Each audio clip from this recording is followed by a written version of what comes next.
Hey, can you hear me okay? Yeah, can you hear me? Yep. And here's our host. Hey guys, Steve Stred. Thank you for joining me, buddy. Now, just to clear to clear the air, I am as far from professional of a podcaster as you're probably ever used to. It's just kind of goes by the gut of feeling. It's all very spontaneous. So, but I can actually claim that I've actually read your work, so I'm not going to blow smoke up your ass and say, wow, what are your inspirations? What are your influences? I mean, I've legitimately read your work, so I hold that up as something to be proud of. So, well, thank you, I appreciate that. Yeah. So, wow, Wagon Buddy was my first exposure to you. This is my co-host, by the way, one of them anyway, Ben Arzate, fresh off the plane. How many connecting flights, Ben, did it take? I was in Colorado, and I'm in Iowa, so it was only like an hour and 45-minute flight. Consider yourself lucky. It took.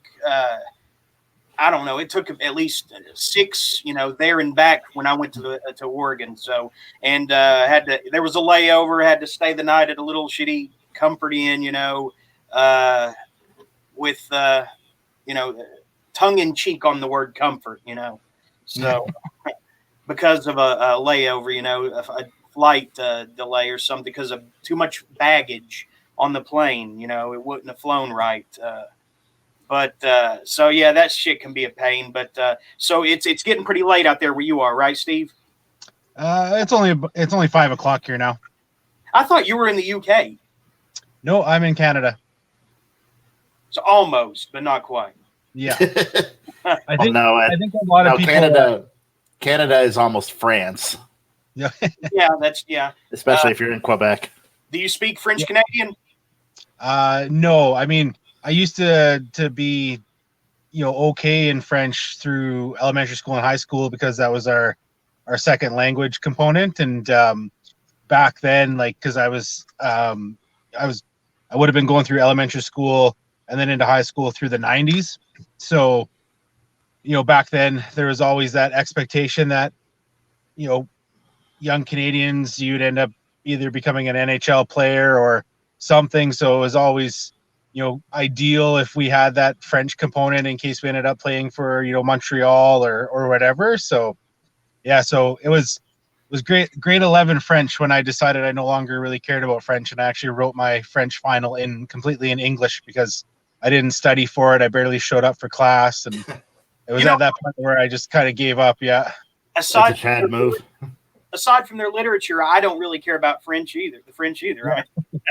They got a great sense of, they maximize debauchery. They're great at that, in literature. I mean, great examples of that, from well-known names to not so well-known names. I think half of Daedalus Press's publishing catalog is actually of French authors. I don't know if you've heard of that press, but it sounds familiar. But on my end, I know if you're kind of looking for the more obscure, extreme, even black metal bands, like Seasons of Mist, the record label, they're based out of France, and they kind of scour the the cobbled roads there to find bands. And I'm pretty sure even the band Gojira actually started out on Seasons of Mist as well, and they are from France. So yeah, Gojira. And the French had the Les Légions du Noir, the Black Legions, who it's kind of hard to describe them because a lot of them are very shrouded in mystery. They were said to be as crazy as the Norwegians were, except they kept everything completely under wraps. They would only record demo tapes and pass them among a limited number of people. One of the tapes is it's basically an experimental tape that has organ with the sound of someone being tortured over it, and there were rumors that it was actually someone being tortured. But audio, yeah, they're pretty fascinating. Wow.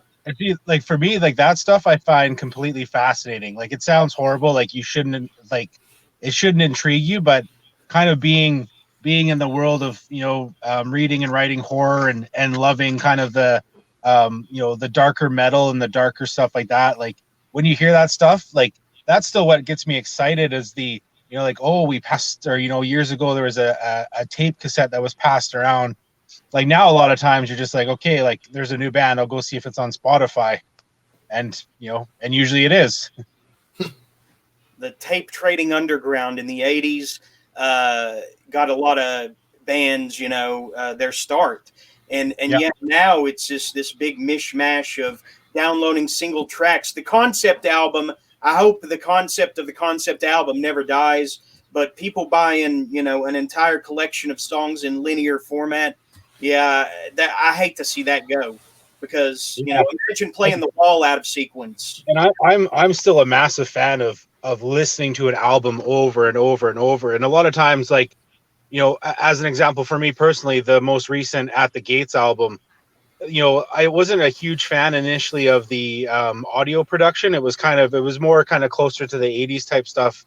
But after half a dozen or a dozen listens of it, the songs themselves kind of take over that production aspect, and you get excited by it, and you kind of put that to the side and you think, wow, like I'm loving how this song is put together, and you kind of block out the the kind of tinny or garage metal sound of it.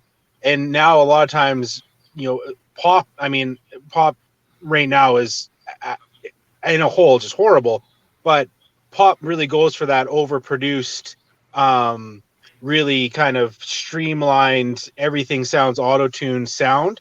So I think even for myself, being like a big fan of black metal and just heavy metal in general, you still kind of end up wanting that produced sound.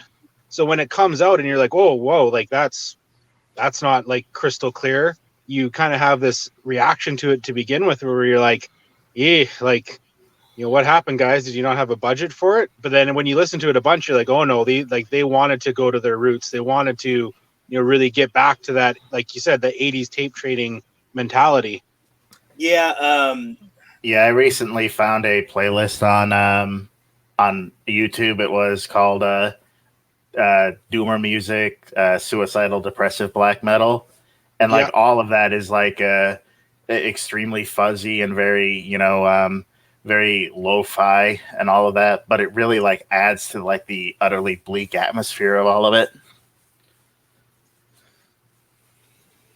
I know that. Were you ever a fan of the band Nevermore?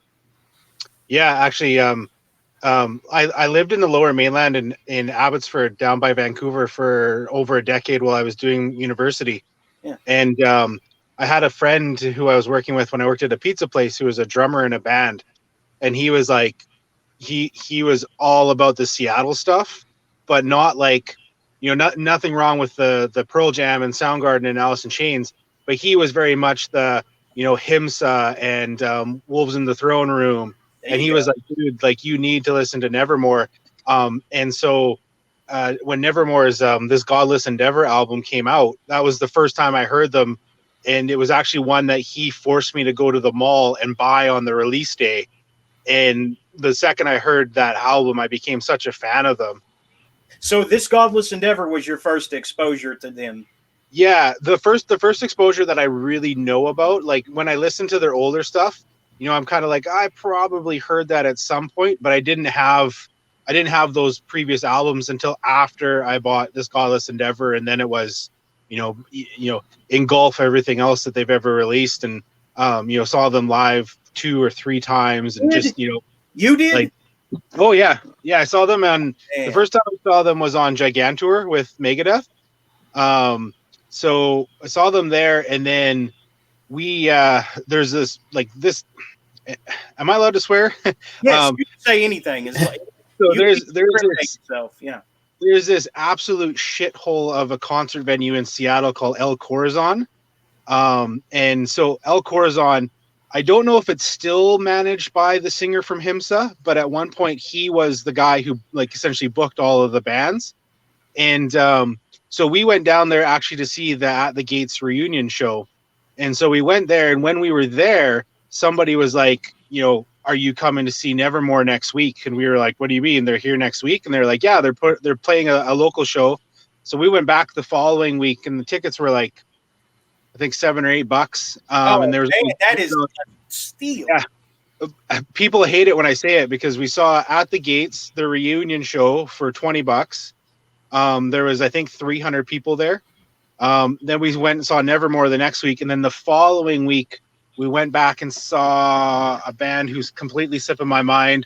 But one of the openers for that was Book of Black Earth, who's like one of my favorite bands ever. And if you haven't listened to them, definitely give them a listen.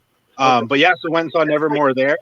That's and like yeah, that's like peak 2005-6 like metal. Yeah, right? I mean, yeah. So the crazy thing is like Seattle's a big city, but the music scene there is really small, and especially like near the El Corazon. So the entire time when I was at like me and my wife were watching At the Gates, there was this dude standing beside me with massive dreadlocks, and he was just windmilling the whole time, and we were high-fiving, and he I personally, I don't drink, but my wife will have some alcohol once in a while. He bought her some drinks. We were hanging out and chatting the whole time. Literally, he's the drummer for Book of Black Earth. I had no idea until we saw them like however many weeks later performing, and there he is sitting behind the drum kit, and I was like, what the hell? Like, are you kidding me? Like, I had no idea, but that's just how it was there. Like, same Vancouver, you would go to Croatian Cultural Center, and you'd be standing in line waiting to get food, and like, Gene Hoglan would be hanging out beside you because they all lived right near there, and Devin Townsend would be kicking around to see everybody. So it's this very like. Have you met Devin Townsend? Yeah. Devin's a really nice guy. Yeah. How many projects has he got going now? Like 7, 8? I don't know. It's interesting. Like I hate to say it, but I'm somebody who goes on Blabbermouth a lot. Yeah. And just because I find like they keep up to date on a lot of different stuff. Oh. And yeah, they always have, and because Devin's pretty, commercially known in the metal world, they always have updates for him. So he's got a lot of stuff on the go.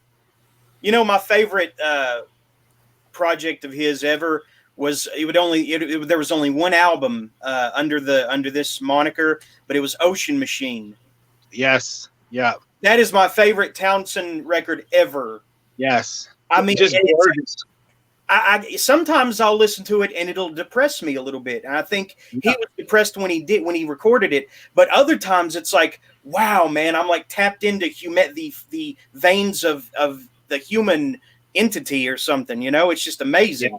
Yeah. No, like, and I think it's one of those ones where, again, I think now, if you're trying to introduce it to people, if they only like single songs at a time, it just won't connect with them. Versus if there's somebody who's going to sit there and listen to it from start to finish, the second it ends, they're going to start it again.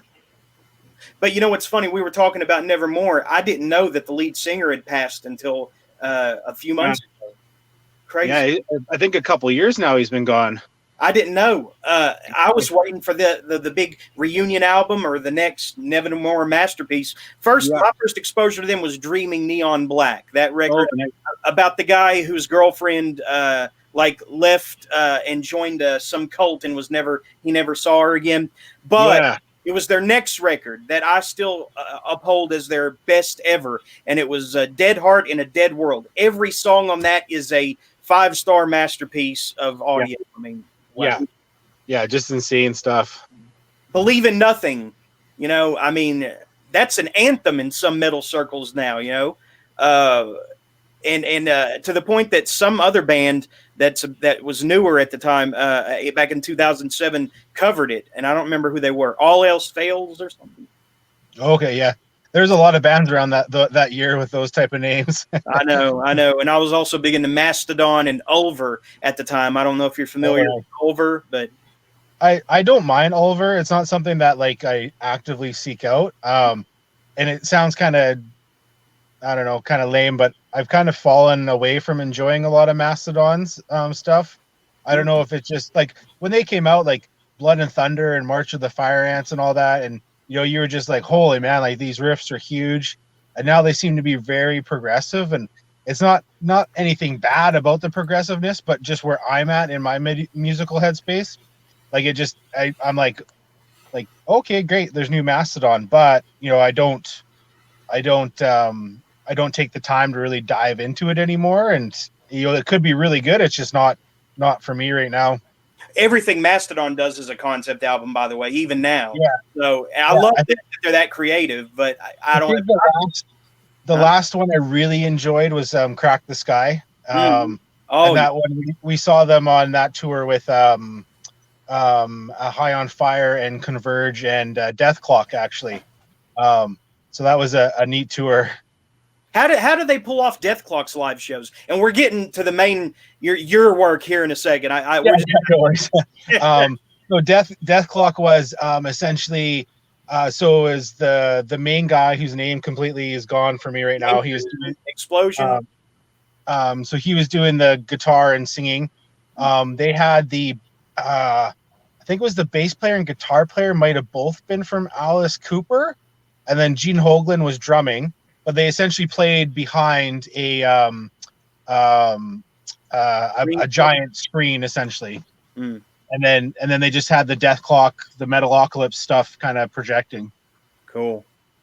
I wondered how they pulled that off. There's actually a band or a few bands that use autonomous or human robots to play instruments, like Captured by Robots, and there was one other whose name escapes me, but there's actually some people flirting with that whole thing, and I find that fascinating. It's like Chuck E. Cheese for metalheads or something. Yeah. But like anyway, robotic guitar. Yeah, and by the way, I heard that At the Gates guitarist actually started like a post grunge band at one point. Okay. Is that right? Do you know anything about that? No, like the original, like the one of the twins. I'm not sure what his name was, but I heard that he started some Soundgarden, type, more heavy metal driven grunge type music. And that was before their reunion. But yeah, I would definitely check that out, because I really enjoy a lot of what they do. Like, I'm a big fan of The Haunted as well. Guy, the Met front man, he is fucking crazy when he goes on his rants. I have no idea what he's talking about half the time. From The Haunted? Yeah. Yeah. Yeah, Peter seems to be all over the map. I might be able to find the name of that side album or grunge project of that guy before we wrap up tonight with this. But let's talk about your work. Now that we've kind of broken the ice with the whole heavy metal encyclopedia of the 2000 era. So was Wagon Buddy your first? It was my first exposure to you. Yeah, Wagon Buddy. It's weird because I in an interview I did recently, and I don't know if it was something more where I kind of looked introspectively, but I think Wagon Buddy was kind of the first thing where anybody at all kind of even noticed that I was really releasing anything. It sounds completely arrogant, because I'm a very small fish in a very big pond.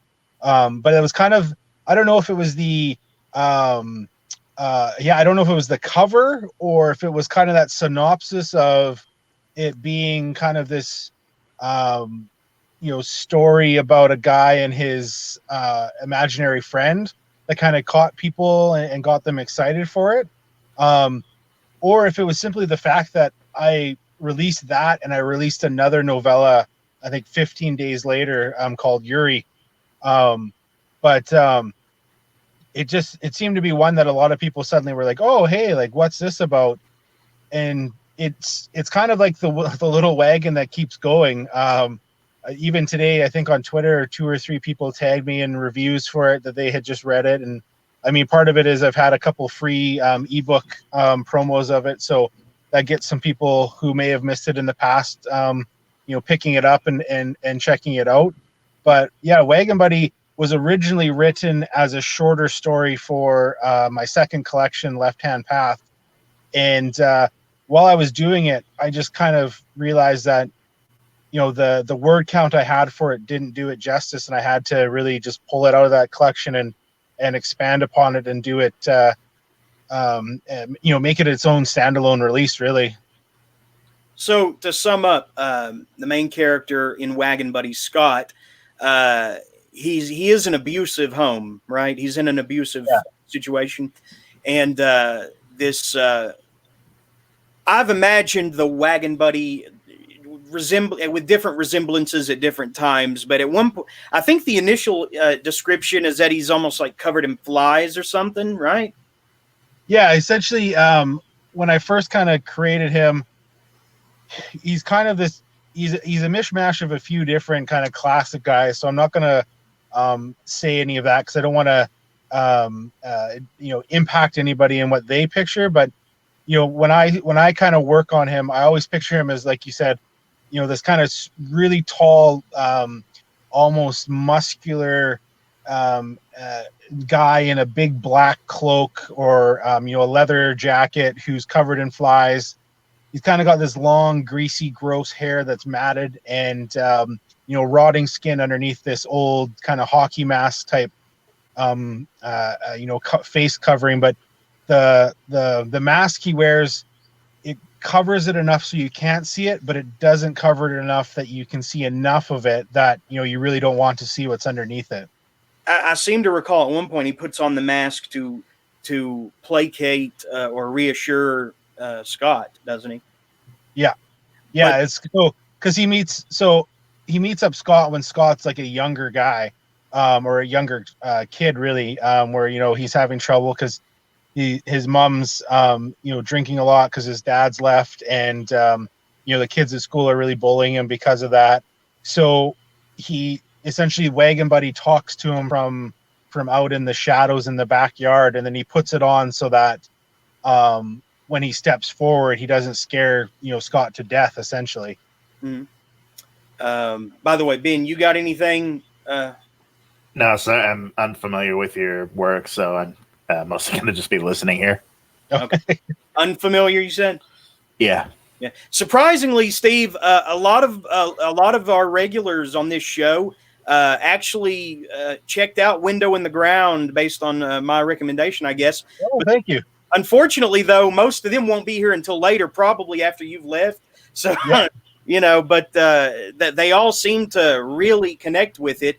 And I feel like there's a lot more lore and backstory, both story-wise and just writing it with that one more than almost anything else you've done.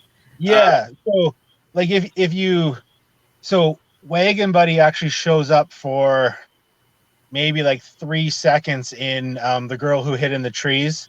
And part of it was I wanted to kind of put in this Easter egg because in Wagon Buddy itself, he says it a few times where he just kind of leaves and comes back, and Scott's kind of saying, like, I know he does this other stuff, and so there's actually a sequel I have out now to Wagon Buddy called Scott, and in that we actually meet somebody else who has had a lifelong relationship with Wagon Buddy. So in The Girl Who Hid in the Trees, when they're out in this one area and there's this horrendous bonfire happening that the main character kind of stumbles upon, he's actually there kind of as this harbinger of something about to happen. So a few people have asked about whether he's in that or not. So with Wagon Buddy, in a whole, Wagon Buddy's pretty much more, a lot of it was more from kind of personal experience of having been bullied as well as having been a bully myself, and then having grown up kind of in the middle of nowhere, and a lot of times I would have my own imaginary sports leagues and stuff like that to kind of pass the time when nothing was happening. Crazy. Like, how detailed did you get in your mind with that?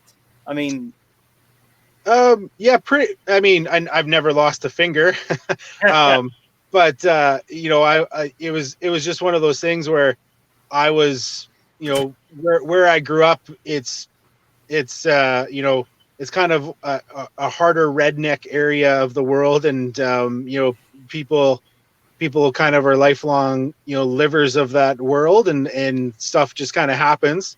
So with that one, it was that one was kind of more more kind of personal stuff that I put into that one.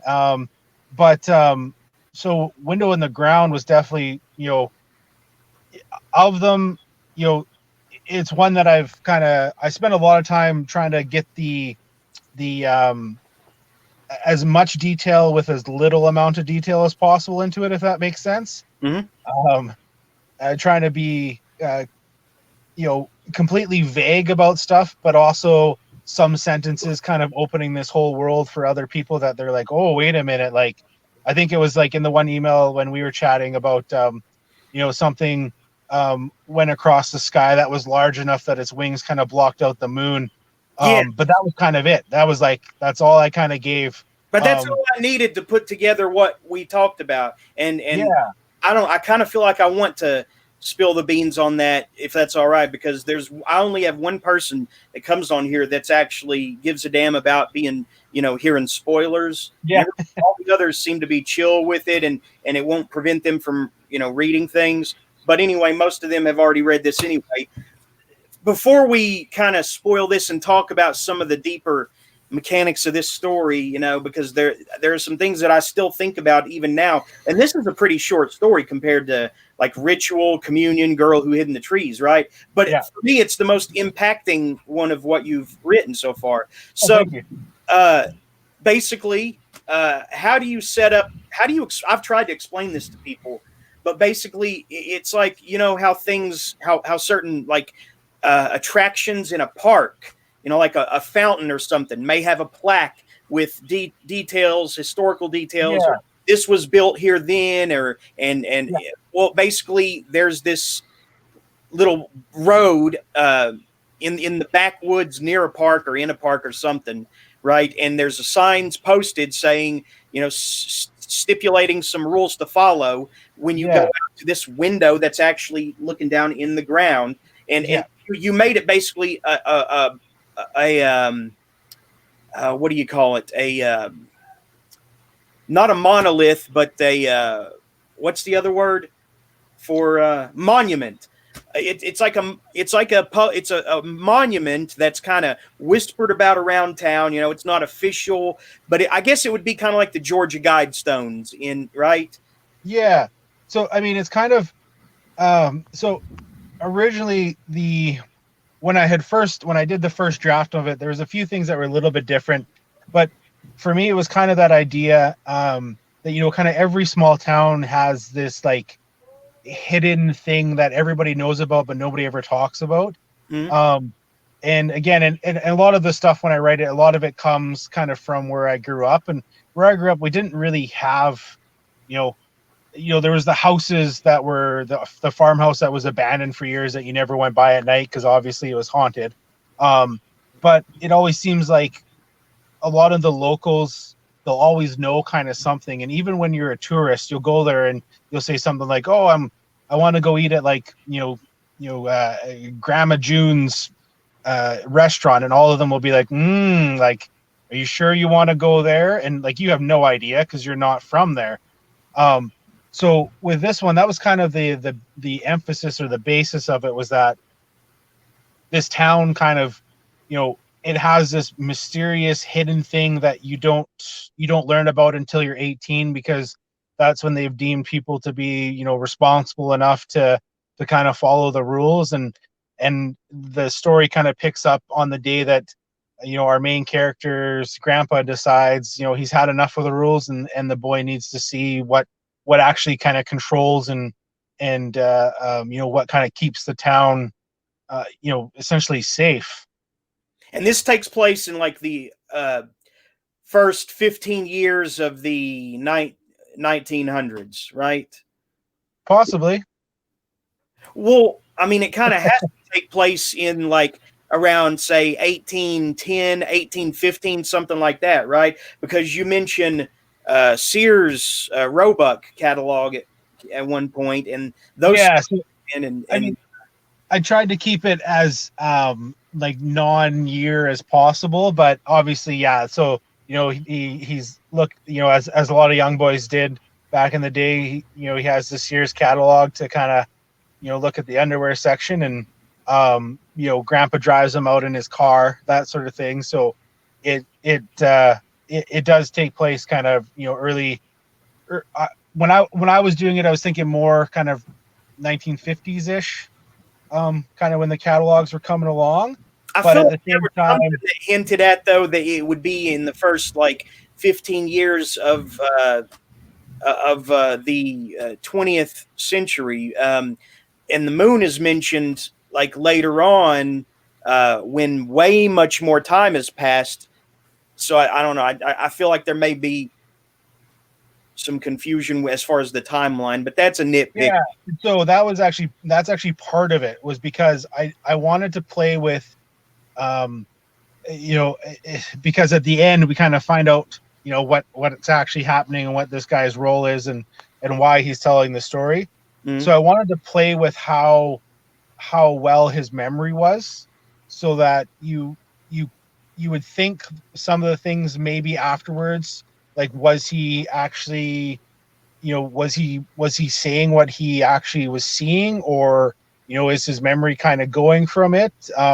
Because I wrote it in kind of this almost sing-songy, you know, old-timey way of, you know, where it starts out and it's like, oh, you know, here I am, and, you know, here's some stuff that's happened to me, and, you know, and I just pictured my grandpa telling me this story sitting, out on his front porch, and just kind of being like, you know, like, you're never going to believe what's happened to me in my life, son, but here's what's happened, and then would just kind of tell this story, and at the end of it he would just kind of get up and leave, and you know, just to leave you to be like, what the hell, like, okay, old man, you know. But then, like you said, some of it you're like, well, maybe that did happen, and maybe there was these,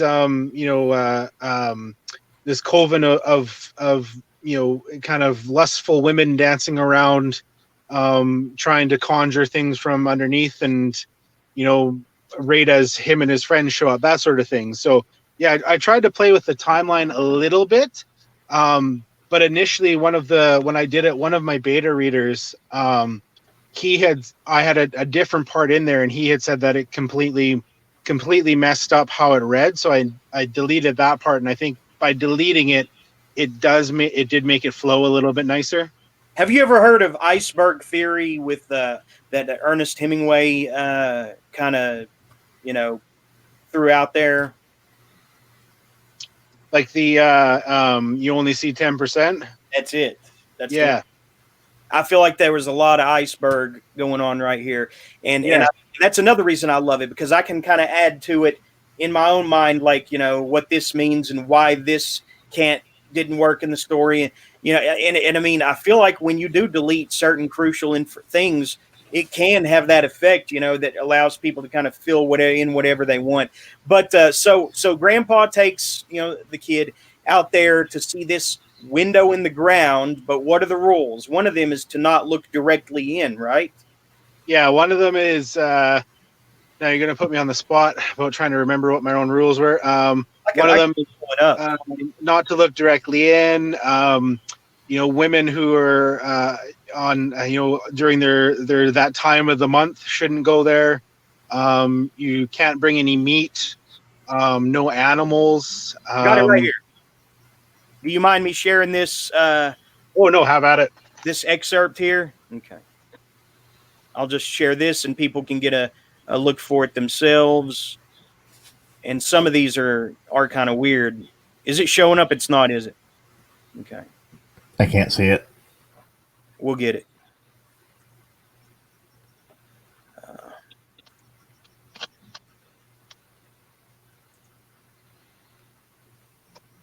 Here we go.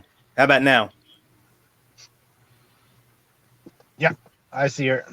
You do? Okay. No one under 18. Never be near it by yourself. Minimum of 2 people at all times. That breaks some of the very protectors rules, doesn't it? Yep. Later on. Maintenance people must shield their eyes and plug their ears. Absolutely no meat. That's kind of a weird one. I don't think you explored what would happen if they brought like a cheeseburger on the property. And under no circumstances would animals or pets be permitted. Well, I mean, what about wildlife? No blood. This includes women during that time. I mean, that should go without saying. No babies. Yeah, because humanity is terribly vulnerable to whatever's you know down there. Never ever look in, never ever touch it. But see, it's kind of here's this awesome fruit tree, in the Garden of Eden, but you must never, eat from it. Yeah, exactly. Oh my God, but that fruit looks so tempting. Uh, so it was inevitable that our protagonist was going to, go back at some point. And his grandfather kind of didn't help with, building and reinforcing all the mystique and the questions around it. Yeah, and I never really give a reason either as to why Grandpa has just kind of decided, this is the time that this boy should know what's going on.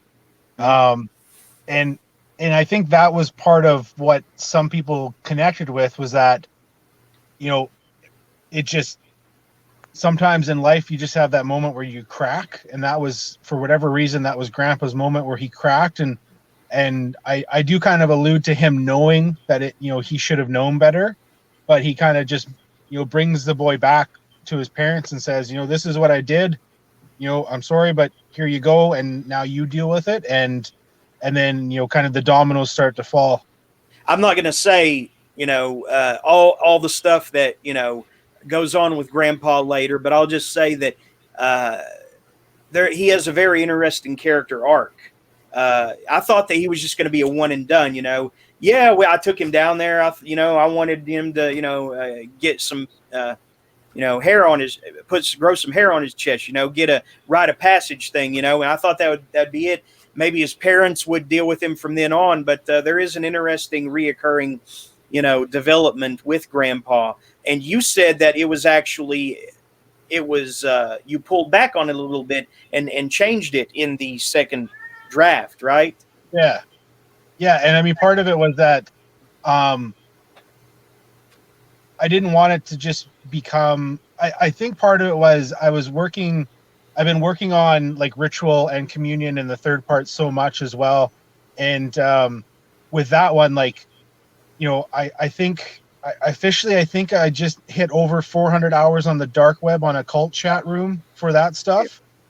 And so I think I got to the point with The Window in the Ground where I didn't want it to become overly gory or graphic for graphics sake, because I felt like with Ritual, like a lot of what happens in there, the stuff that happens in Ritual is very specifically needed, even though some people may find it gratuitous. But as the trilogy plays out, there's reasons for each kind of event. So with The Window in the Ground, it was kind of like, almost like I wanted to write a ballad versus a kind of a headbanger, where it was like, a little bit more relationship based, a little bit more, emotional based, where people are like, when something bad happens, you feel it, versus, yeah, like that happened, like, if that makes sense.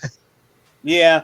Actually, someone who won't be here till later actually sent me a question related to what you just said, basically. So I guess you've pretty much answered it. But does he have a background in occult studies or theology, whether just a casual interest or a formal one? Really interested in the metaphor of this story and how he arrived at its symbols. Yeah, no formal, like, so my education, I don't know if you guys, do you guys have, you are in the US, right? Sorry. Hmm? Yeah. Do you have kinesiologists in the US? Okay, now. Yeah. I think I know who you're talking about. Are those the people that like hammer on your foot in order to, or is that, am I thinking of something else? Kind of. So it's kind of like a physiotherapist light, I guess would be a way to describe it. Is that where they take like a hammer and like a wooden tool and kind of hammer the tension out of your muscles?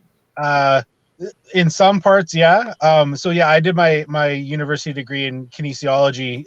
So essentially health sciences. So all of the occult stuff is purely, just from personal interest. But then, yeah, like, with the stuff for ritual and communion and that that was really me kind of going full steam into kind of, the whole world of how does somebody get into a cult. And it just got to the point where I was like, you know what, kind of the saying of, now I can't remember what the saying is, in for an inch, in for a foot, or in for a penny, in for a pound, or whatever it is. Yeah. Yeah. So that was where I was just like, if I want to kind of have something where I felt it kind of realistically portrays what is happening in some of the really dark corners of our online world, that's what I'll do. Versus with this one, we kind of touched on a bit. It's a little bit about that kind of Garden of Eden, kind of, here's the forbidden fruit and kind of what happens from it. But then, like I said, the other part of it really is that small town, there's something there, but nobody's supposed to know about it except for the locals. And then the problem is that everybody knows about it. They just don't talk about it.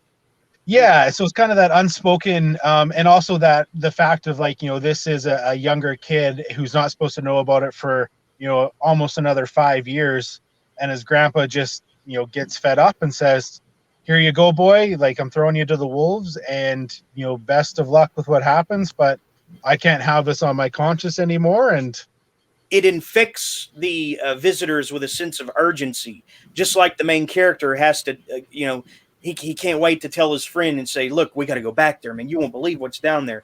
It kind of infects people with a need to go back. Almost, they achieve some sort of euphoria from being there, even though it's terrifying. And before you even get there, it starts working on your, mind, just walking on the path to it. So, and then that's with him, like, with the one rule of, you always have to be there with somebody else, because he goes back with his friend. And then they got to go there with the two girls, and so it's kind of like that. There's always this kind of building of, from him being shown something he shouldn't have seen. The ending, we get to the point where almost the entire town is there. But I like how you played that up. It's very, like a more 20th century Crucible, or with the villagers kind of taking up torches and pitchforks kind of for, shall we say, punishment or justice, like vigilante justice for a certain someone. The thing at one, go sorry, I was going to say, at one point I actually had, I think it was about 5 or 6 rules written down as to what would happen if those rules were broken. And I thought that kind of really, again, kind of forced, definitions on the reader, where that would be too much. So I kind of still use those as I progress with it, because there's the one point where the sheriff and the mayor show up, and they're kind of deciding what they should do and that sort of thing. And so I kind of had this backlist of rules that I could look at it and kind of get an idea of what would happen if they were broken, instead of just being like, well, whatever happens can happen, because there's no fixed rules of nature for these people. So I wanted it to still kind of have that, that grounded in reality, as ridiculous as that sounds when you talk about a story like this, but that, these are the rules, and if these rules get broken, this is what happens. But then I decided not to share that side of it, because again, like you said, it would just essentially, you would read them and you'd be like, okay, well, this is what's going to happen, and you'd be done. Yeah, there is a very good, interesting, like almost cosmic horror, orchid that kind of unfolds at the end. I use that term metaphorically. There's a cosmic horror occurrence that takes place towards the end, a kind of a turning of the wheel, recurring theme. And I loved that part of it. The things that are down there in the wind, past the window in the ground, they are apparently allowed to come up for so long for certain reasons. And I don't think you ever specified why or how, but I kind of got a sense of, like, I don't know, Charon Charon or Charon in Greek, mythology, kind of rowing to their final destination. That kind of vibe is what I got from when they are actually allowed to come out. Yeah, and also the idea that, and I kind of say it at the end because I can never remember what it's called. When you tell a story and it's like from letters, is it epistolary? Yeah, Epistolary? Yeah. So I absolutely hate that type of storytelling. So I wanted to write something that was like that, but not like that. It's good for supplemental, reasons, but an entire novel written like that, it feels like I'm looking through someone's mail. Yeah. So at the very end, we kind of get the wrap up of what's about to happen or kind of where we're at. And our main character kind of offhandedly says, he kind of keeps them from coming up, but then part of it is maybe they're not actually trying to get up, maybe they're trying to get away from something worse below. So it was kind of that almost that illusion of there's always these layers that we can't see in these small towns, and something even bigger is kind of trying to bubble up and make its way to the top of everything. That's the thing. Did you ever read comic books growing up at any point? A little bit, yeah. Okay, so you had Galactus, the Devourer of Worlds, right? Yeah. And Thanos of Titan, the mad Titan who is in love with the physical personification of death, right? But above them, you have the Beyonder and the Celestials, and there's even a food chain with these cosmic, nearly all-powerful beings. And there's someone, the one above all is even stronger than the Beyonders and the Celestial. And so imagine all the things that are down there that are more powerful than those things at the subsurface level. And maybe as you get deeper and deeper, it's like it's an even rawer form of evil down there, and it's probably some version of hell. But I mean, and that's like, and essentially our character gets to the point of he doesn't really care anymore because he knows what's about to come. He can feel things changing and stuff happening like that. So he's not really. He's kind of philosophizing about like this maybe is what's going to happen, but I don't honestly care too much because I don't have much time left. But the one thing I did do, and this may upset some people who really like this, but I have a kids book that I wrote. I wrote it with my nieces and nephews called "The Boy Whose Room Was Outside," and there's a moment in there where the idea of that book is this boy goes to sleep and instead of going into his dreams or just going to sleep, he goes to sleep and then he immediately wakes up in this kind of magical forest. So he's kind of worried because he doesn't think his parents will believe him or anything like that. And then as the story goes on, he's looking around in the basement and he finds one of his mom's old journals. And in one of her old journals, she talks about herself going to this magical place. So he kind of brings it up with her, and she's like, "Well, let me bring you to the place of magic for where I grew up." And so she actually takes him to the window in the ground. And so they replicate the drive that Grandpa and our main character did. They go out of town. They pass this old signpost that has, there's rules on it, but they're all faded over the years.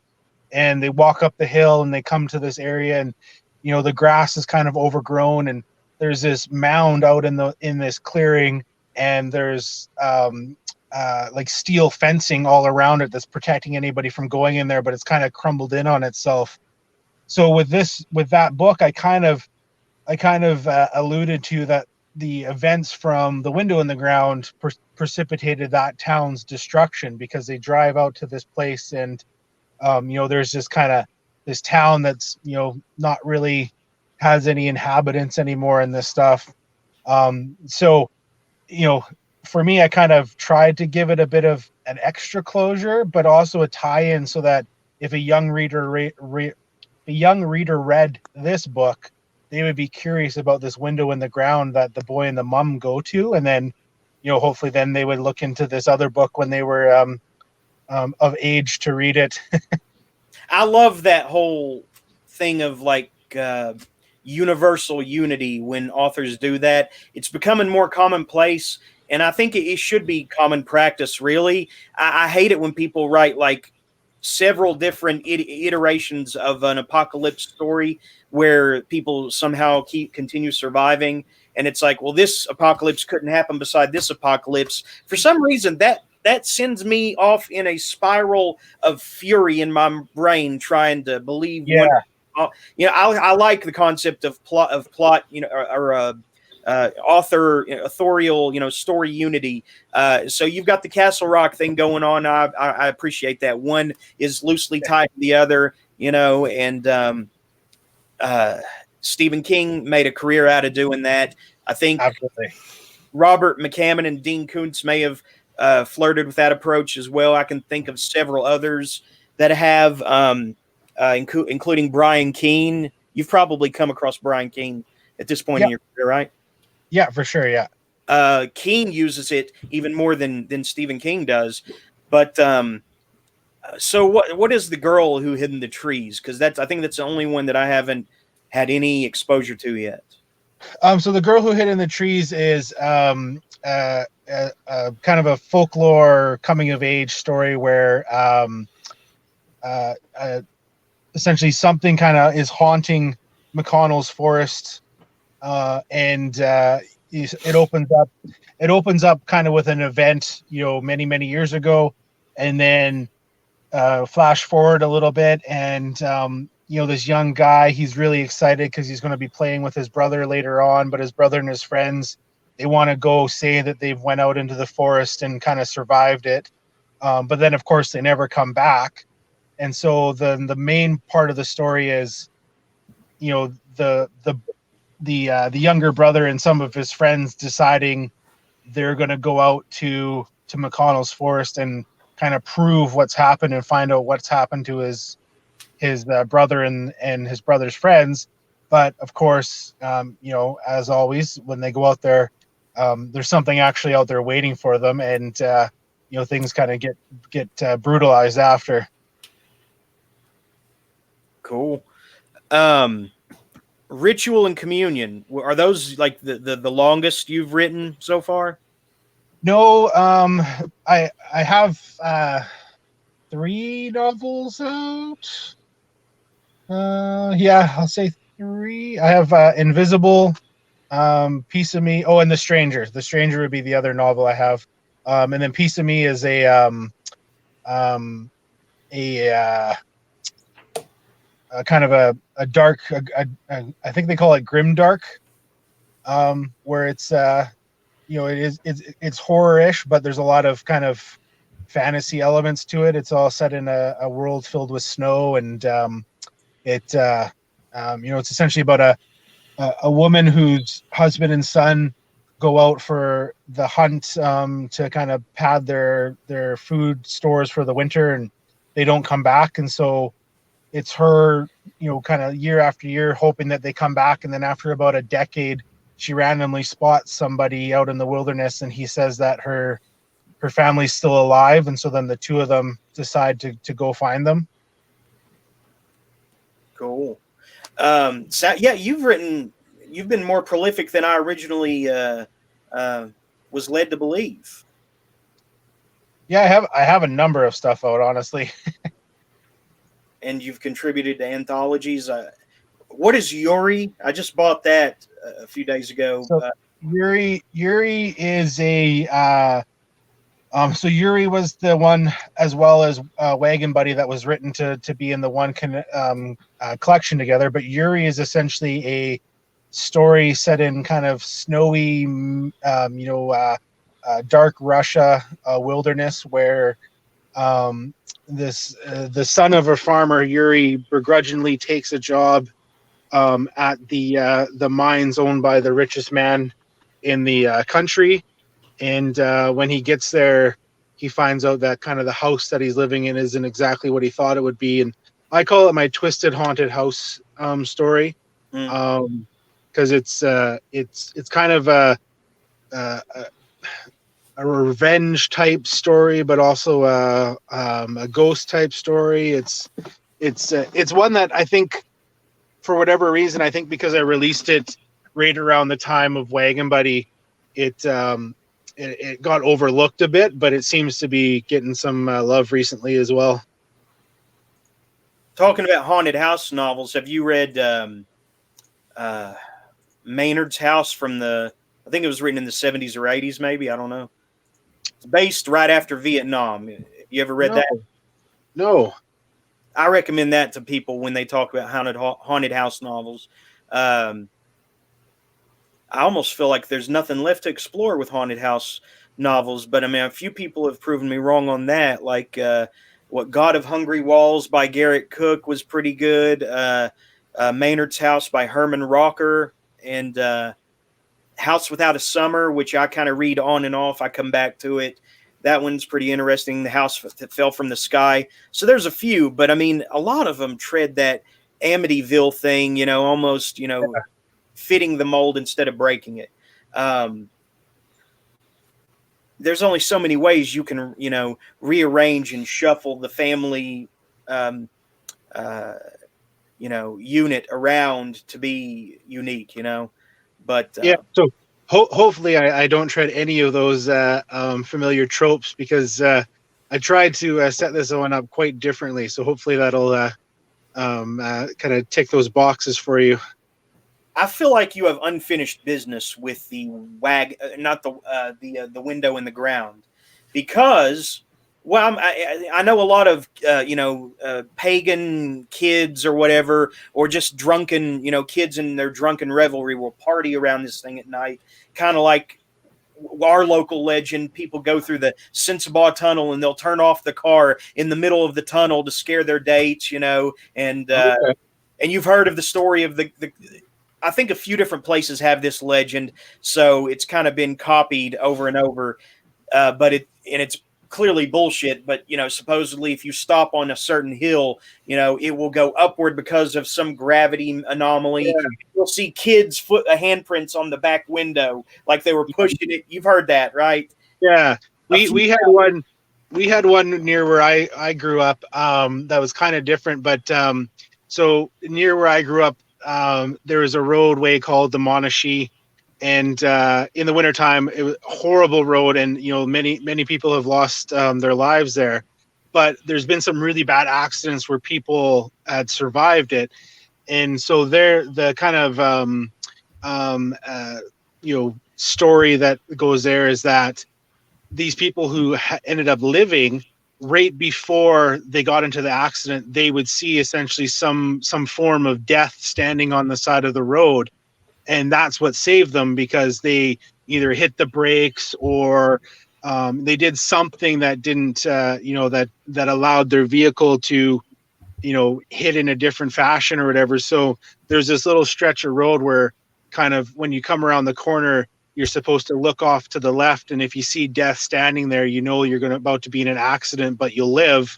So I don't know what happens if what you see for those people who've passed away, but that's kind of the legend we have in the one spot was, so every time I come around this corner, I never want to look off to the left, because you don't want to see somebody standing there. But then there's that part of you that thinks, well, what if I don't look? And if I would have looked, I would survive or whatever, right? So it's one of those, you're damned if you do, damned if you don't, almost. A superstition goes a long way towards, contributes to the growth of this lore until the lore takes on a life of its own. It's fascinating, and to the point where it's enough for me that it's a concept that's out there that exists. And so for me, it exists because it's, somebody put in several generations, put enough time into, making it their own. And so to me, it's, an organic living thing in that sense anyway. And what would life be without those little local town legends, And so you are at your best when you are, working with that kind of clay, molding that kind of clay. Yeah. But what's your latest? Is it Scott, the Wagon Buddy Tale? So Scott, Wagon Buddy Tale came out, but that came out right about the same time as Of Witches, which was the collection of eight stories based all around kind of witch mythology and stuff like that. And the Of Witches one was interesting because I had this idea of wanting to write a collection based completely on witches, but I also didn't want to. I didn't want to be seen as, you know, oh, another white guy writing stories about, you know, women protagonists or antagonists or however they're going to be seen. So I wrote them, and then I reached out to a few of my you know, beta readers slash also, you know, to a degree sensitive readers, and said, is there anything I should change in these, or if somebody reads them, are they going to be fine with how they're portrayed? And you know, all of them came back and said, no, this is great, because a lot of times, you know, witches are either made out to be you know, kind of the Disney witch, where, you know, things you know, they're there to make things better. But I had such a mix of them. I think that's what worked for this collection was, you know, you kind of get a siren style witch, and you get, you know, the witches who are there just to rip your innards out and that sort of thing. So those two would be my most recent. And then in the start of the year, I'm hoping to get the finale of the Father of Lives trilogy done. I have it almost completely done. I say that meaning that I had logged off of the dark web chat, and I decided not to go back just after what was happening on there. And then I went back on there because I was bored and I saw some cool stuff, and so I wanted to kind of, you know, adjust or tweak the ending of it to kind of match what had happened with one of my mentors on there. So the Father of Lies trilogy is Ritual and Communion, right? Yeah, and I haven't released the cover or the title for the last one yet. Okay, you don't want to break that here tonight. You want to hold on to it? I'll hold on to it for now. Yeah. Okay. If you need one more beta reader, I'd love to, you know, contribute to the process in any way I can, because I feel like you're progressing with your craft and an above average talent. There is a sea of horror authors out there, and they all think they're Stephen King, right? I mean, let's admit it. I mean, locally, their peers and family and whatnot, they'll say they think in their minds, because they're not dealing with it every day, that, you know, yeah, my son or cousin is just like Stephen King, and they're let them be proud about that, you know, even though you know that it's much deeper. It goes much. It's not that simple, you know. But I do feel that's why I say, when I say you're above average, you know, with what you're doing, I like it. I think that you're able to hide your faults well and maximize your strengths, and that's what a good author do. You know, yeah. I'm not saying I know what your weaknesses are, but you know, all authors have them, right? So no, and I think the two keys for that is, like, I've never once written something that I wouldn't want to write or read. But also, like, my kind of editor and copy editor and stuff, who's David Sodergren, he's not a yes guy. So for when I send my stuff to him to start getting ready for release, if there's something in there that he is like, no, this does not work, he doesn't sugarcoat it. He just says, you know, like, this sucks, you need to change it. Or, you know, he'll say, like, really, like, you've released how many books and this is how you describe something? Like, you're better than that. So it's good, because he's not he's not a yes guy at all, and that makes a world of difference for it, right? is he an author too, or just a name? Yeah, Dave is probably one of the, I would say, the best of the indie authors out there, at least in my opinion. David has 4 books out now, and yeah, just stunning stuff, and you know, just such a storyteller. And I think part of the big thing for him is that he watches a lot of movies, and I think because of that, it comes across really, really in the way that he's writing, like, very cinematographically. I don't think that's a word. But Cinematic. yeah, so me and him actually have a book together that'll be out next year at some point. But yeah, his stuff is fantastic. And you don't want to say the title for that either right now. We haven't confirmed it. We have it kind of I would say we have it 95% ish. It is a horror western. Not really in the splatterpunk stuff that we're seeing a kind of a resurgence of right now, or a push of right now. But yeah, it is a horror western. The kind of the central theme of it is revenge and trying to deal with what's happened to a loved one. So, Joseph Pulver, right? You knew of him, right? that name sounds very familiar. Orphan Palace. He wrote Orphan Palace and a shitload of other, cosmic horror type stories. Well, he died earlier this year, and he wrote a horror western exclusively for one of Dynatox Ministries imprints. I think. What you know the name of that little imprint? Then. I can think of a couple of the imprint names. I don't know what that specific one was.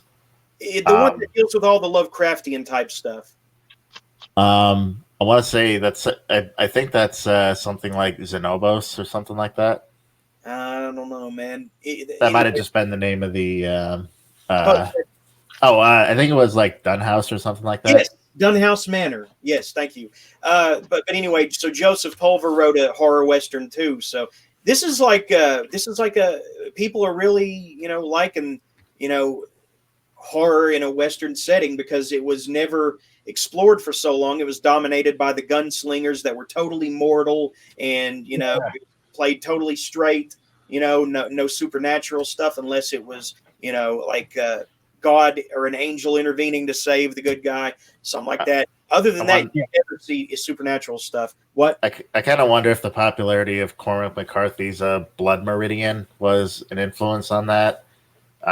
There's nothing explicitly supernatural in that, but it's sort of implied that the character of Judge Holden may be supernatural. Really? That's interesting. I haven't read it. Are you familiar with McCarthy? Have you read any of his shit? I've read The Road, and I read one other one like many years ago before The Road, and I can't remember the name of it. I like McCarthy stuff, but sometimes reading it, I feel like I'm just not smart enough of a reader to enjoy it all the time. So for his stuff, a lot of times I really have to, kind of take my time reading it versus a lot of other stuff. I can really fly through it because I really, it's not that it's dumbed down or anything like that. It's just, McCarthy really tries to make every single word have as many meanings as possible. See, that must be a maddening existence to work so long. Imagine how long it takes to craft a sentence with that kind of, oomph to it. That's like a flower unfurling, in real time or something. Imagine how much that must be a tortured existence to spend the time on a regular sentence during the day.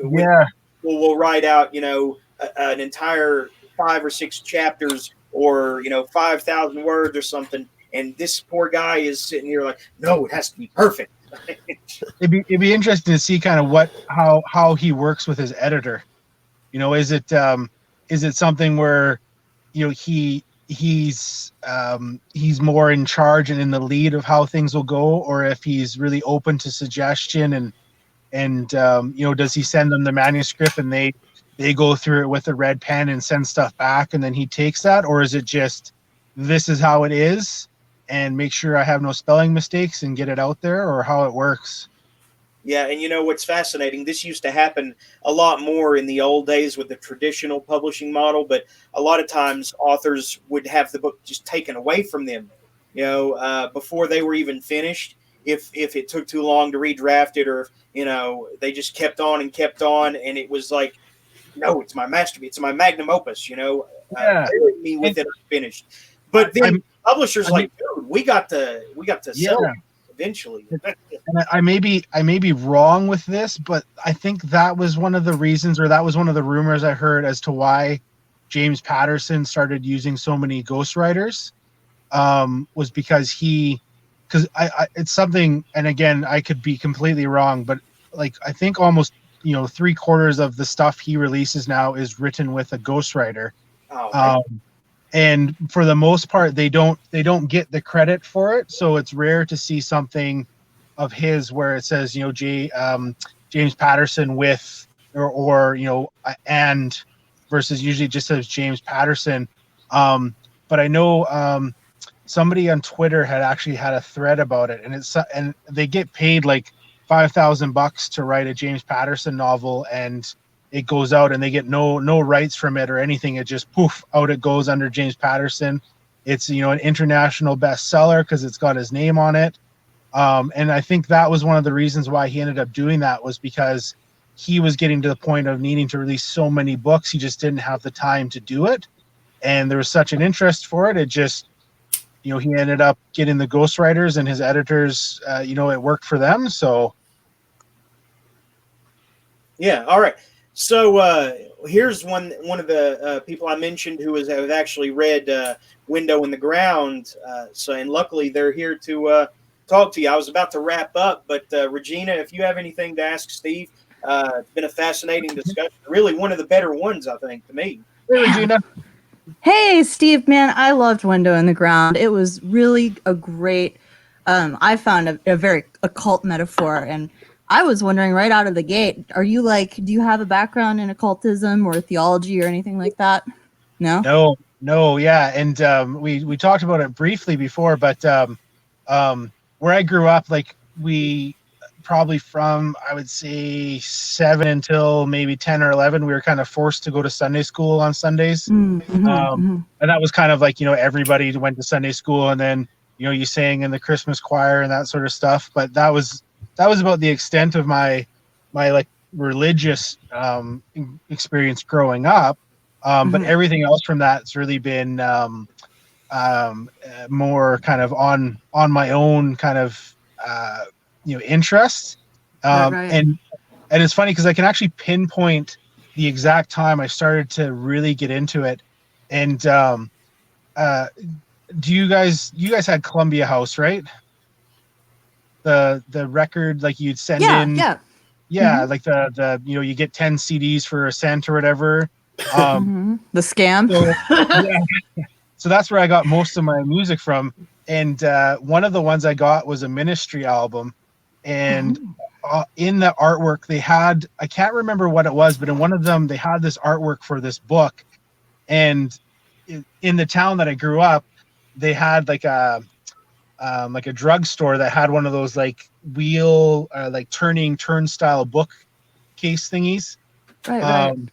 And I saw this novel on there, and the novel was essentially this girl's recollection of her growing up, where her family had essentially been worshiping Satan with all of these people in the town. And I've looked for the book again, but I actually don't know if I bought the book or if I shoplifted the book, but I ended up with the book. And I used to read it on the school bus going into school every day. And I had it hidden in a different book. And I was just like, I couldn't believe what I was reading. And I was just like, I want to know everything about this. Like, why does this family have like a stone slab in the basement where they tie their teenage daughter up, naked to perform these rituals on her? And, why does the minister from the church come and oversee these when during the day he's the minister of the church?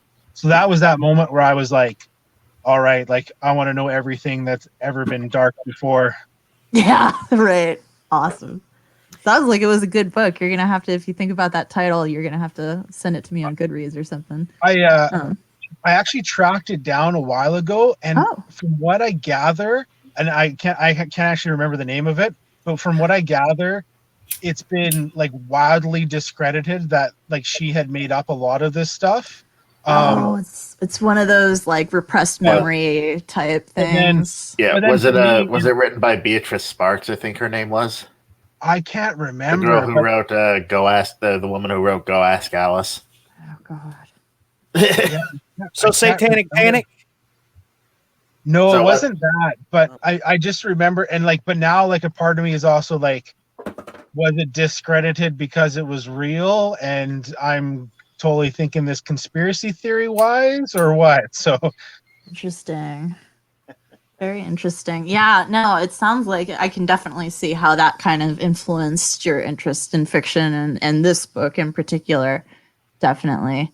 Which again, I like just from like a mechanical standpoint, I both really liked the style and the pacing. I thought was like it was really clean, really just tight. Do you have I'm probably asking questions that have been asked already, so I'll probably stop. But I mean, I can tell this is not your first rodeo, right? You've probably written quite a few short stories at least before. yeah, I think The Window in the Ground is my 9th novella out. Okay. Yeah, I saw you had quite a few. I just wasn't sure of the chronology. Yeah, man, I loved it. I'm sorry I wasn't able to get in earlier because it was a really great book and I want to ask questions, but I'm sure anything I want to ask has been asked already. So And by all means, if anything else comes up, feel free to message me. Will do, Gregor is also here now, and he also read Window in the Ground.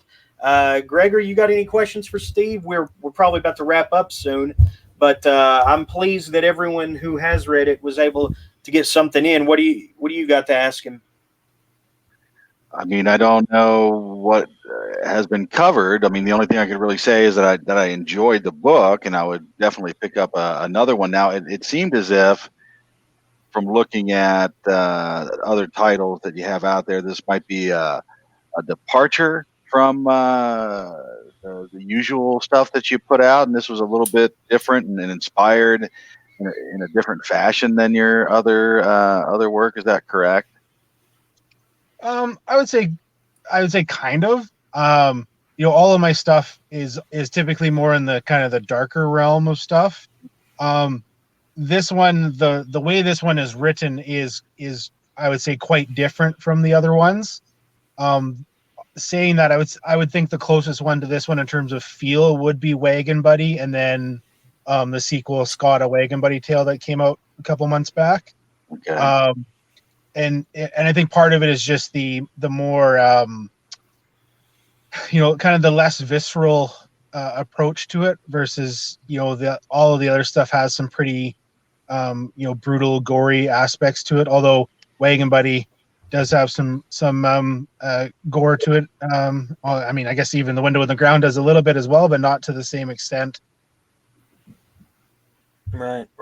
It seems like your other stuff was a little bit more, I don't know how to describe it, maybe conventional, maybe splatter punk kind of stuff, or extreme horror, and this one seems I would say Ritual and Communion for sure.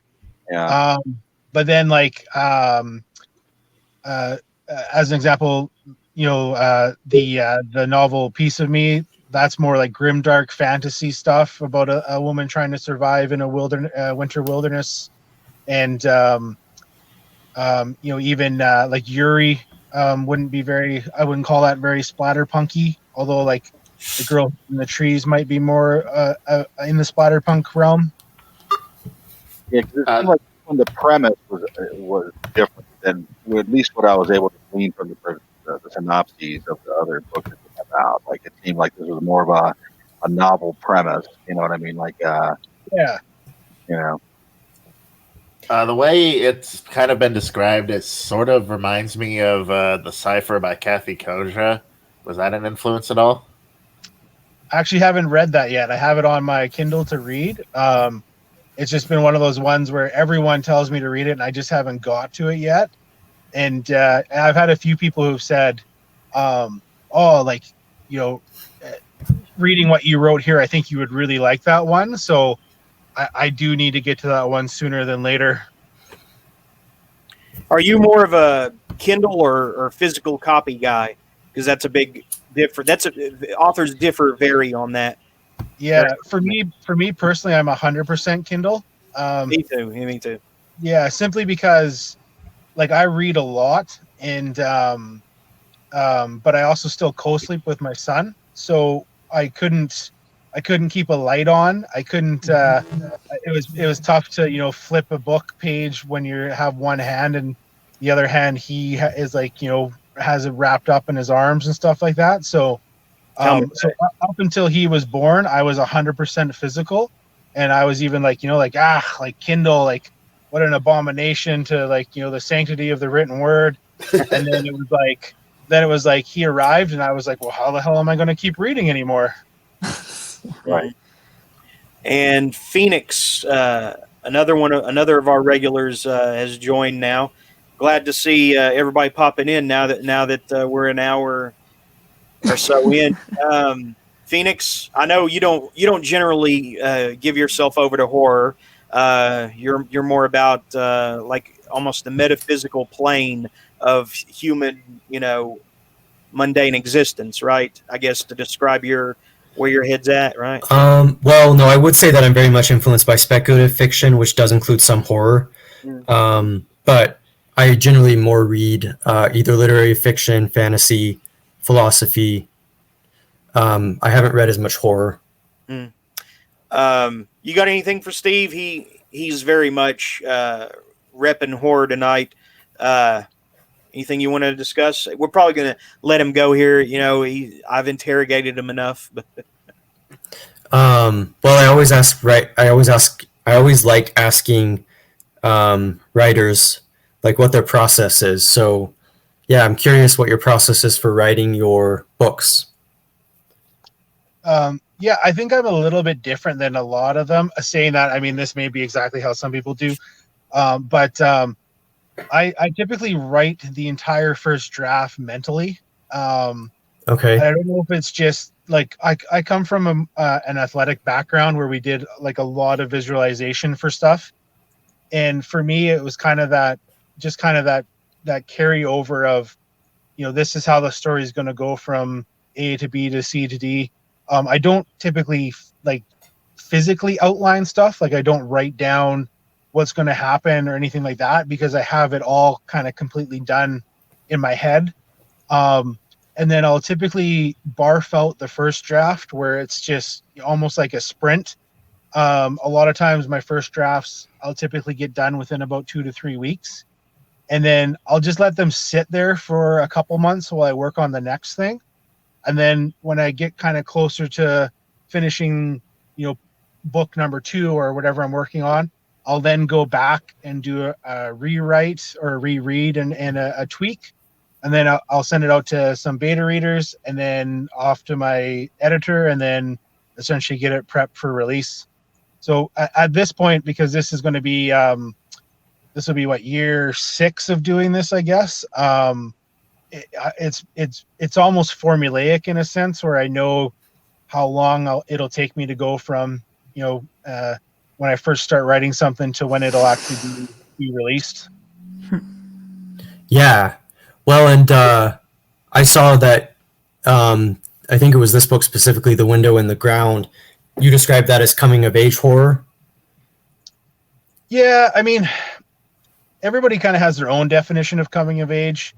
It seems to be standard that if it features a younger or teenage main character who then has to go through something, that essentially kind of describes coming of age now.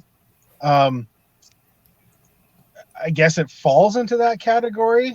I mean, for me, it was more of a story of a small town with a secret, kind of with that mix of the Garden of Eden premise of here's this amazing thing, but you can never touch it.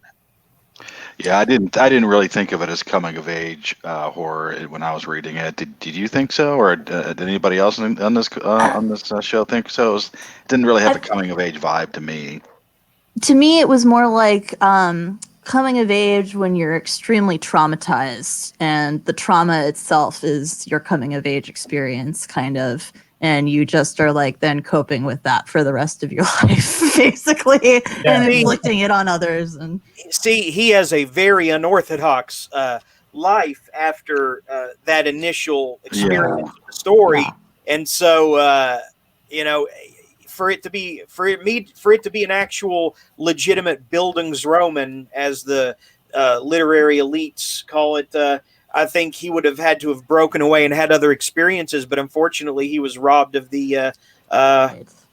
Without spoiling it, you kind of have to come through on the other side. I don't know. It just seems like I I don't know. Not to disparage the book in any way. I don't think it was like, oh, he was trying to write a coming of age and he failed. I don't really think that you were even trying to really write a coming of age story with this. Were you, Steve? He's gone. Okay, Oh, so yeah, okay. He's back. Okay. Back. Yeah, but you weren't really trying to write a coming of age book with this particular story, were you? I mean, it didn't seem like it to me. No, not at all. Yeah, I didn't think so. It didn't read For like me- one to me. It seemed like more like you were saying, a small town with a Yeah. dark secret, and that type of thing. and, I really enjoyed the premise. It was a great premise. I also really like the short chapters. Are you generally a short chapter guy, or is this an exception to the rule? No, I'm 100% short chapters. Yeah, Love it. again, I think it's just the way my brain functions, but I Right. struggle. I really struggle to write. You know, like sometimes, like if I'm reading my Kindle and I'll finish a chapter and I see the next chapter and it says like 25 minutes left in the chapter, I'm just like, how the hell did this writer do that? Like, Oh yeah. are you Yeah. kidding me? Like, this is as long as some of my books, like it's just, yeah. I've always been more of the shorter chapter stuff. And again, I think that's just the way I process it when I'm writing stuff. All right. Who do you I prefer? wanted. Go ahead, Phoenix. Oh, I prefer just- short chapters. If that was your question, Jeremy, what was it? What was it? Yeah, I think I do too. Yeah. Basically, that's what I was. Yeah. What were you going to say, Phoenix? So I did want to make a distinction, just that there might be like an elitism to the idea of buildings roman, but I mean, even if you take like something like Catcher in the Rye, there isn't really resolution in that book with the character, but it's still considered coming of age. So kind of my idea is the way that you can capture. You could have like personal growth like be one of the main things you emphasize, but I could actually see coming of age being interesting in horror, because sometimes you end up feeling.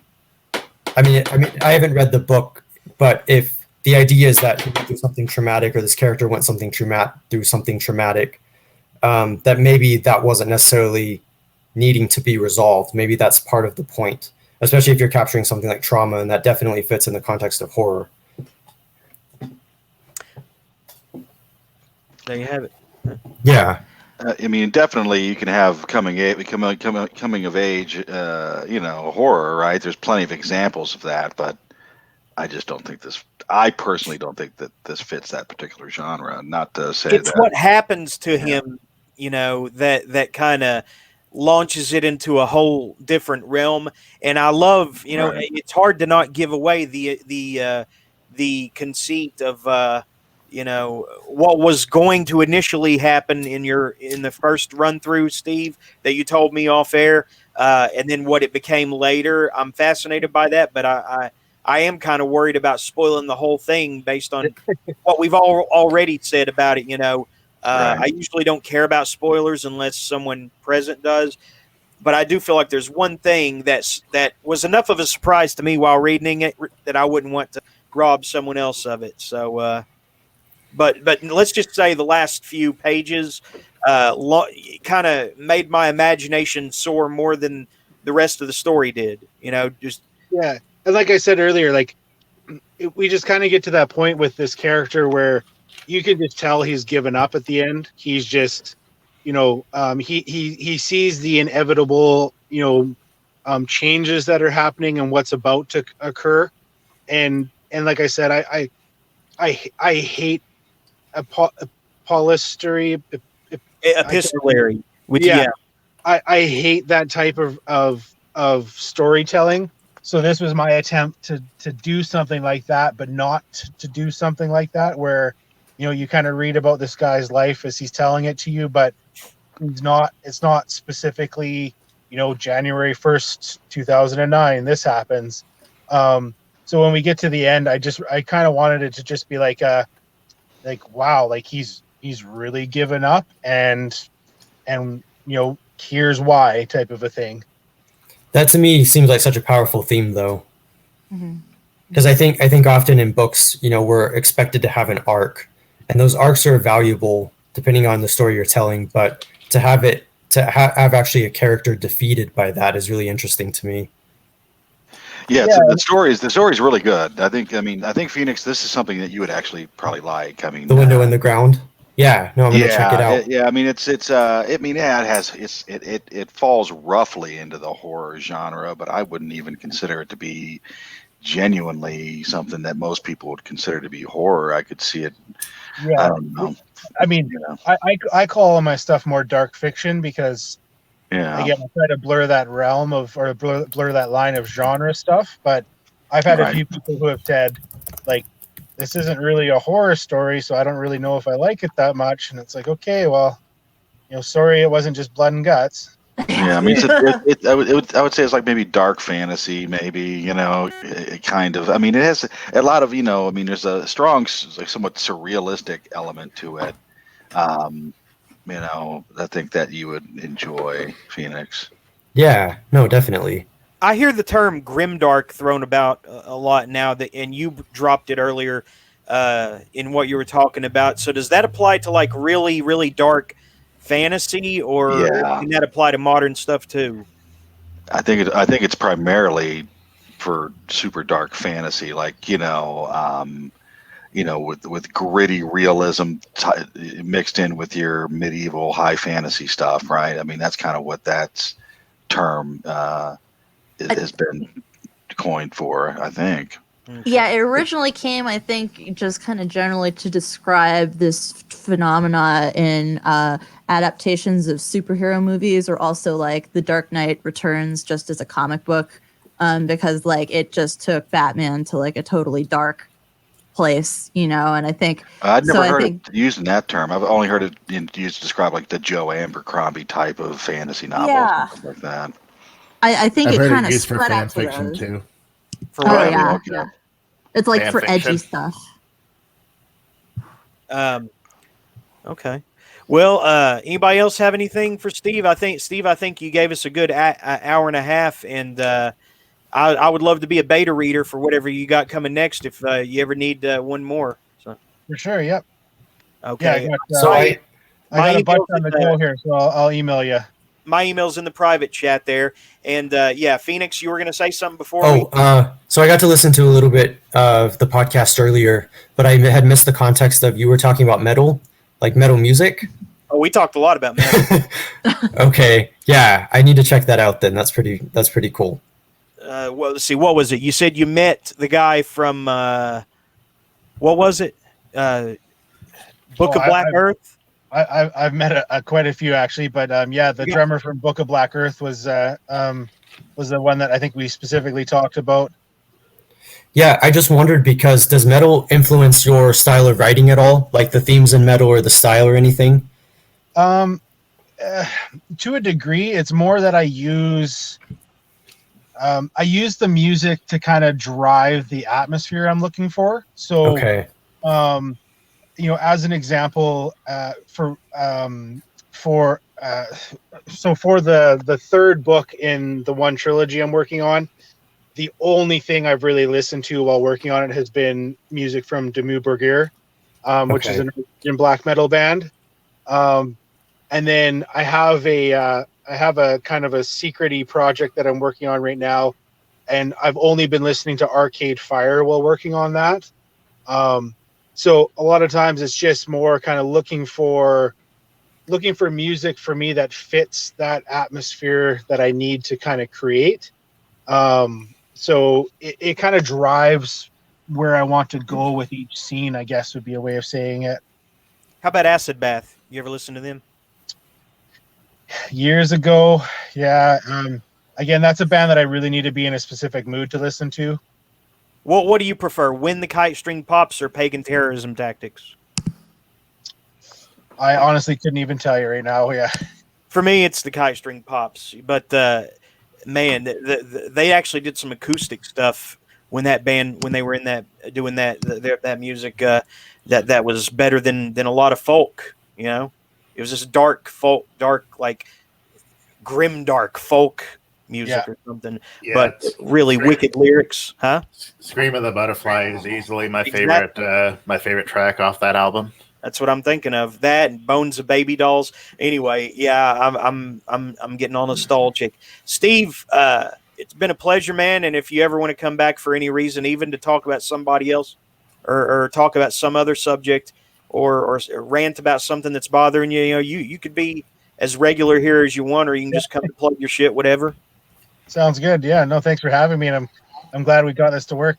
And seriously, I talk to a lot of authors, and you know, their talents, you know, vary, but I definitely believe that you are above average. So keep Well, up the thank good you. work. It's very kind. Thank you. All right. Well, have a good night, Hey, buddy. nice meeting you. Yeah. Don't be a Nice stranger. chatting Good with you night. guys. Nice Yeah, talking thanks for to you. Nice coming. meeting you. Yeah, Thanks for coming on. Awesome. Have a good night. you too. Everybody go read Window in the Ground. It's not expensive, and you could probably read it in 1 or 2 sittings. So Yeah, you could probably read it in a sitting, I would think. Yeah. Yeah. I did. Yeah, I was really invested in what was going to happen. Yeah, those short chapters kept me going. I mean, I think I read it in 2 sittings, something like that. But yeah, it was really good. Mhm. What's going on with everybody? Phew. Not much, brother. Um, Just working. Yeah, just writing. Yep. Do you work from home too, Regina? Yeah. I work